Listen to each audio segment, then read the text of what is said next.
So now I'm honored to introduce our next speaker.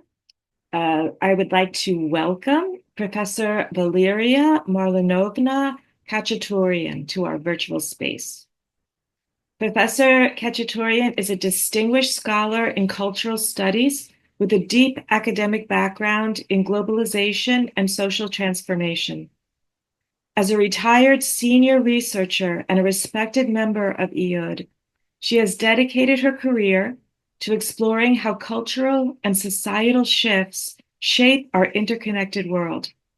Her research delves into the complexities of globalization, identity, and the evolution of a unified social system, offering valuable perspectives on how societies adapt to the increasing interconnectedness in our time.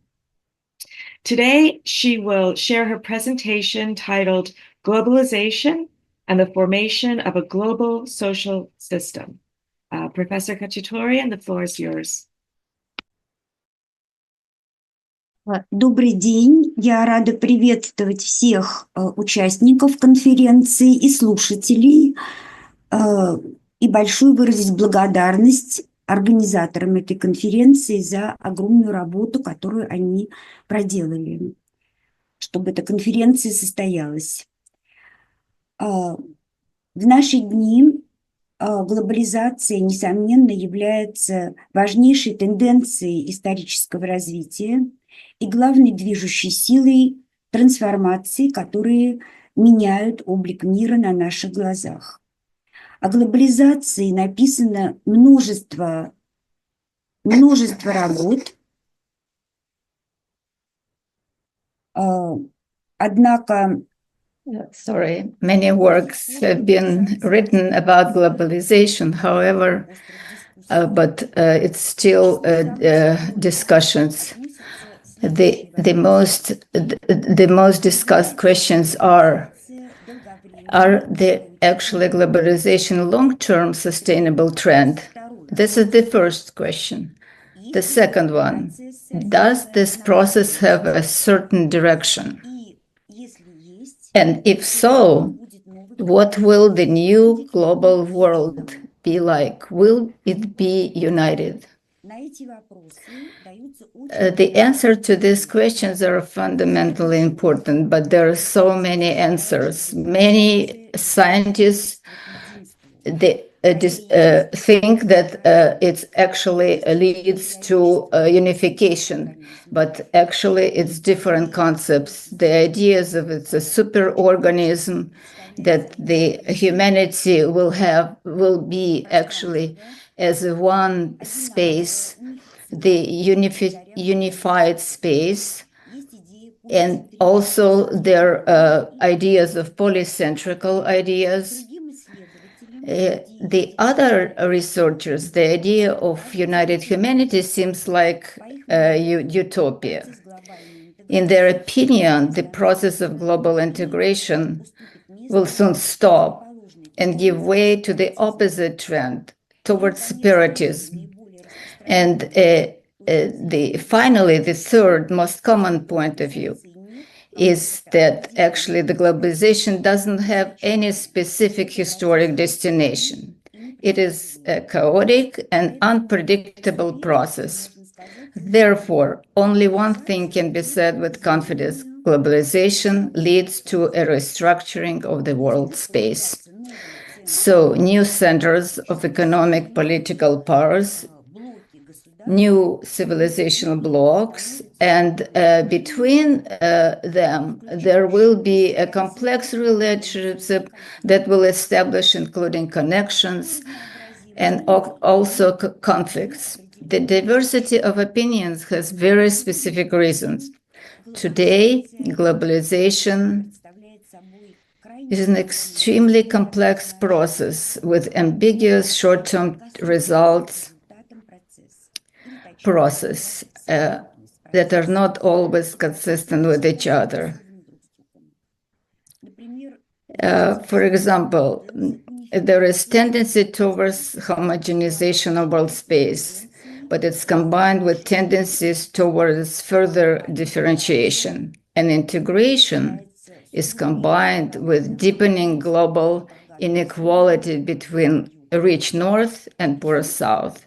And yet, despite the pronounced asymmetry of globalization, its complexity and inconsistencies, there could be possible identify the main leading trend in the complex of different processes. To do this, it is necessary, first of all, to consider globalization of its historic dynamics, not limiting itself as a modern time. Nowadays, globalization has become most obvious. However, according to scientists, the origins of this process can be found in ancient times. This approach makes it possible to show the evolution of globalization, highlight the stages of its development, and most importantly, determine its general direction, because it is easier to identify the tendency. Globalization is very research and very actively, and but the history of the interaction between the societies in the different regions, the technical, there is ideas and even viruses and diseases. Of course, this kind of research is very important, but much more interesting from our point of view is the world system approach, which is being successfully developed by a number of scientists. The center of attention is not only that has systematic characters. So the world of system, this is the different world, the special, it is integral. I want to explain the size, but it's not right now, there will be big, but not the planetary scale. For example, there will be cities and all components, they will be connected with a stable connection between them, because they were the trading routes, but also informational and political. So they will be, because they will their philosophical ideas and all technical ideas and all of that. Many they want to identify the history of the world system as the most dynamic, the Afro that actually I was identified as a, but it appeared in the 1,000 years ago. But so this system was structured up and down. The restructuring, it actually has changed its sizes, and in our nowadays it's actually the whole planetary scale. So from a position of systematic approach, globalization, so it's a formation of the whole planetary system, world planetary system. So this, the whole systematic is the whole vector of the evolution.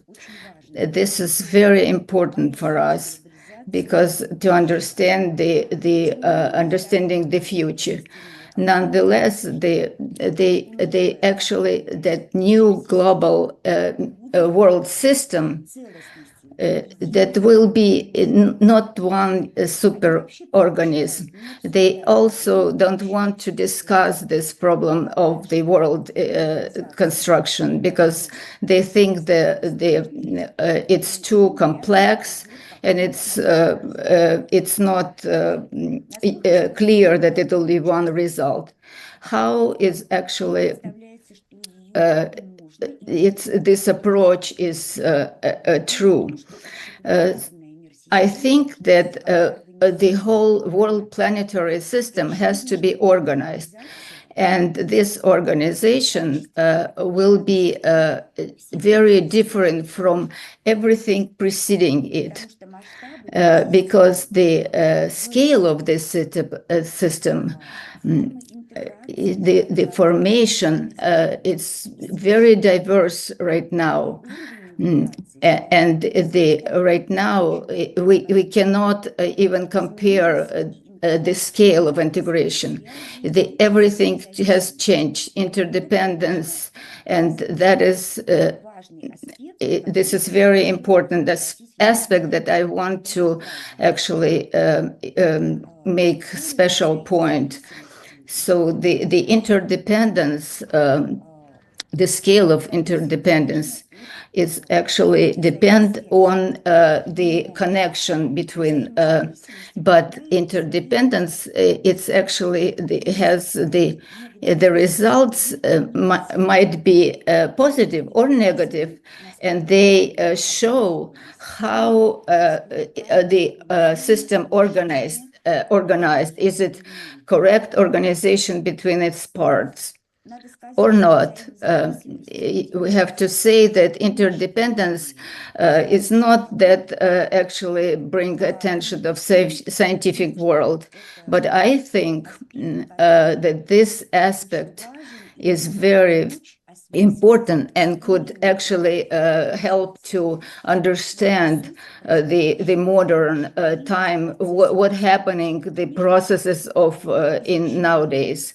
Of course, studying very important study of what is and history. This is the task that require this special attention. But in this we want to take a look at what is the how it was globalization before modern times, considered superficial. However, even this area, interdependence between societies, already existed and at times was quite noticeable. This is confirmed by the analysis of Afro-Eurasian world system in 13th, 14th century, when it reached its greatest prosperity, stretched from China and India to Europe. And well-known specialist in this field, IHUD, argues that prosperity explained primarily by the connection were systematic, and all elements they were connected in a single chain. They had all the trade routes, and the internal consistency of links in this chain caused the rise of the world system and the mutual reinforcement of its component, and vice versa. Decline in certain regions, weakening of synergy led to the weakening of other components and the world system as a whole. Yeah, of course, that the level interdependence of society was quite high, but the vast majority of the planet's population were not affected by this because it didn't cover the world. Moreover, their impact on economy was modest because of those trade routes,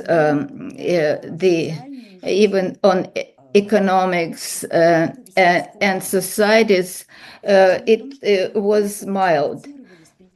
Because what was exported, it was largely, it was the luxury products. So that affected, let's say, the huge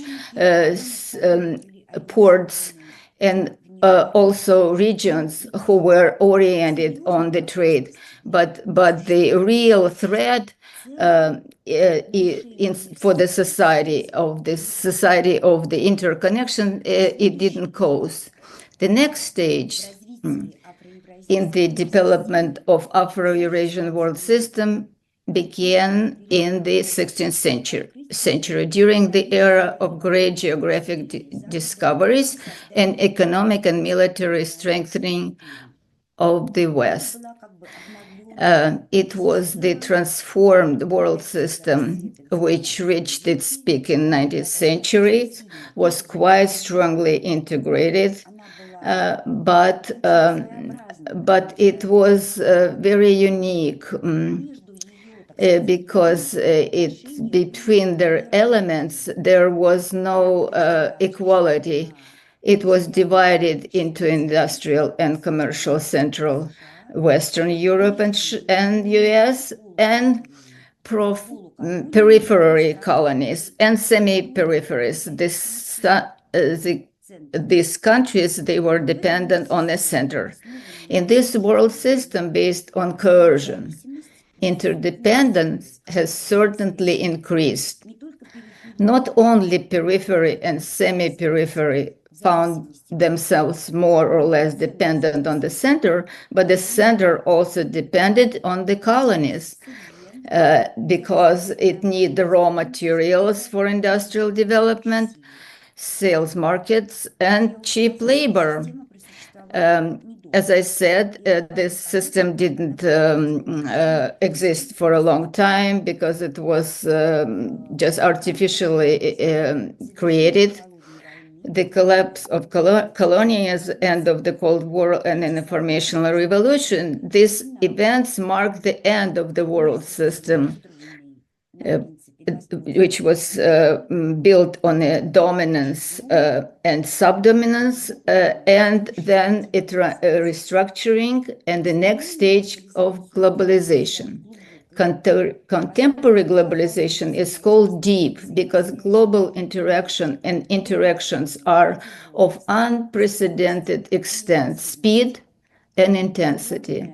And most importantly, the degree of their influence has no analogs in history, which covers virtually all societies and all spheres, social life, from economics to culture. The world now is connected, is not only with the interdependent, but also interdependence. That are changing social space. They change social space and the nature of social interactions, increasingly connecting the destinies of different countries and people living in different parts of the world. The global and the local are intertwined with each other, forming symbols, irreversible, unstable system of connection. It's a global resonance, and otherwise the global processes are influenced into local processes. In addition, modern forms of interdependence have become more complex than before, representing long chains of cause and effect relationships. For example, there is a connection between the speed of the between Western consumption model in many countries and the sharp deterioration of the environmental situation throughout the world, or between the unresolved problem of world hunger and the problem of a possible deformation of civilization identity of West, where the multi-million diaspora from developing countries. All this means that society is literally before our eyes turning into a super complex global system, extremely heterogeneous in composition, at the same time highly integrated in such system, which are called integral. Special laws apply. Even small changes in the individual component can change the properties of the system as a whole. Any critical situation can have sudden, unexpected, large-scale consequences, remote in space and time from their source. And finally, the existence and development of integral systems is closely connected with establishing a balance between integrative and differentiating processes with the purposeful connection of many of its functional components. However, movements in the direction in the modern world is barely outlined. It is understood theoretically, but has not yet implemented the practice. Therefore, increasing integration is paradoxically accompanied by increasing disunity of humanity. And of course, it is quite natural that interdependence most often produces negative results, giving rise to numerous global problems. This is the main problem of crisis. This indicates that the modern world system, which is the first time in the history, has acquired planetary scale. The most important thing is missing synergy, which could give the effect of mutual reinforcement of societies and its components. In the past, synergy violations were situational. In certain parts of the cross-border trade network, disruptions occurred from time to time due to natural diseases, epidemics, wars. Nowadays, the situation has changed dramatically. The main reason for the lack of synergy is the growing contradiction between the laws of which integral systems are built and the existing principles of social interaction, the multi-directional interest of its various components, individuals, societies, transnational companies, all other parts. It is no coincidence that the world egoism began to appear more and more often in the work of economists, political scientists. In order to overcome this contradiction, which will obviously worsen, it is necessary to, first of all, to change the model of relation and interaction between individual and societies from the near local egoistic to the global, systematic, or more precisely integral. These demands are put forward to humanity by the world system. It is the new state, which is a natural result, is a long-term development. Thank you very much for your attention. Thank you so much. The wonderful talk. Okay, let's see if we have some questions. You can either raise your hand virtually or type your question into the chat here on Zoom or on YouTube.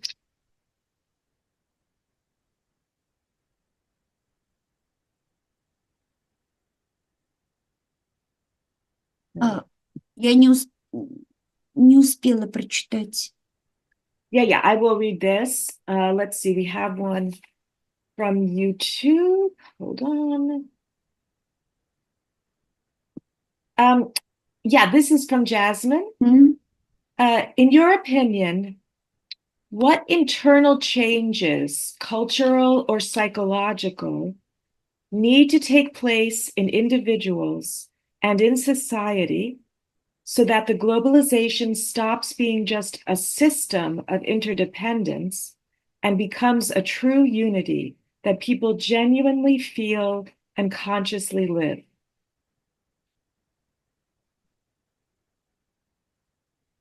Я полагаю, что здесь будет играть роль весь комплекс причин, весь комплекс процессов и психологических, безусловно, но и также тех социальных изменений, которые будут происходить. Меня слышно? Oh, I apologize. That was my mistake. Yes, that it depends on many changes. In English. No, I can translate. There is necessary be the complex of different processes from individual to the society. Social processes are very important, not only inside individuals, but in society as a whole, because this is very important impulse to change to ourselves change. This is the pressure of social dynamic, and it's very important force. It is which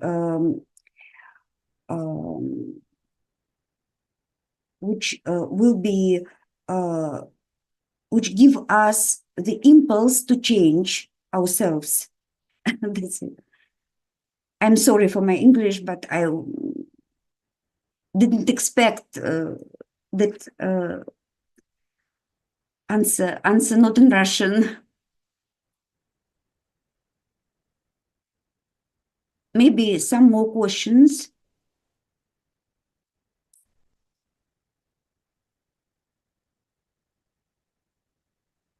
I know that some questions have Ephraim, no? Валерия, прошу прощения, можете говорить на русском, там была заминка с переводом, сейчас уже все Ничего в порядке. страшного, хорошо. Спасибо за... We do have a question from you too. Thank you, Ina. What are some practical things that we can do? What are some practical things that we can do? По поводу практических шагов, practical steps, there was already this question raised and already answered, and I am in solidarity with the previous presenter.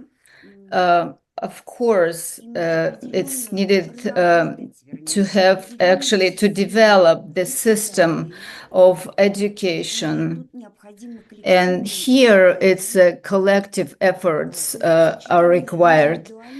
So in individual and collective efforts, because each person has to realize that what is our time actually required from us. People do not change. Yes, I agree. It was spoken about it.